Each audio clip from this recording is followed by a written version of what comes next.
गोशवारों की तफसीलात जमा न कराने पर इलेक्शन कमीशन ने कौमी असम्बली के 10 साबिक अरकान को नाअहल करार दे दिया है।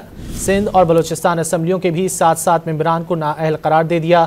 मजीद जानेंगे डॉन न्यूज़ के नुमाइंदे इरफान सदुजई से। इरफान बताएगा, नाअहल करार दिए गए अरकान में कौन कौन शामिल है? ये इलेक्शन कमीशन ने असासों की तफसीलात जमा न कराने से मुतालिक केस का फैसला जारी कर दिया है और माली साल 2022-23 के असासों की तफसीलात के फॉर्म ही जमा न कराने पर यह अरकान नाअहल करार दिए गए हैं। और इनमें इलेक्शन कमीशन ने जो तहलील कौमी असम्बली के साबिक अरकान खुर्रम दस्तगीर खान, मोहसिन नवाज रांझा और मोहम्मद आदिल को नाअहल करार दिया है। इसके अलावा इलेक्शन कमीशन ने साबिक अरकान कौमी असम्बली राना मोहम्मद इसाक खान, कमालुद्दीन और इस्मत को भी नाअहल करार दिया। इसके अलावा समीना मतलूब है, ये भी साबिक रुकन है, नसीबा है, शमीम आरा पंवर और रुबीना इरफान को भी नाअहल करार दिया है। सिंध असम्बली के हवाले से भी जो रुकन नाअहल करार दिए गए, इनमें अदील अहमद है, हिजबुल्लाह नाअहल करार दिया। इसके अलावा जो सिंध असम्बली के अरसलान ताज हुसैन है, आरिफ मुस्तफ़ा जतोई और इमरान अली शाह को भी नाअहल करार दिया है।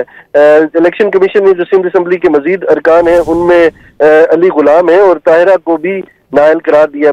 10 साबिक अरकान को नाअहल करार दिया गया है। बहुत शुक्रिया इरफान सदुजई इन तफसीलात के लिए।